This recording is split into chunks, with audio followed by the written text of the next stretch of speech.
Trump প্রশাসন অনথিভুক্ত অভিবাসীদের Medicaid সংক্রান্ত মৌলিক ব্যক্তিগত তথ্য ইমিগ্রেশন অ্যান্ড কাস্টমস এনফোর্সমেন্ট আইসকে শেয়ার করতে পারবে। সোমবার ফেডারেল বিচারক ভিন্স চেভিয়া এ রায় দেন।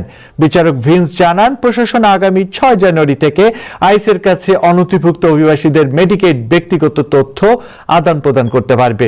বিচারকদের আদেশে স্পষ্ট করা হয়েছে, কেবল 6 ধরনের মৌলিক তথ্য নাগরিকত্ব, অভিবাসন ব্যবস্থার ঠিকানা, ফোন নাম্বার, জন্ম তারিখ ও মেডিকেড আইডি শেয়ার করা যাবে।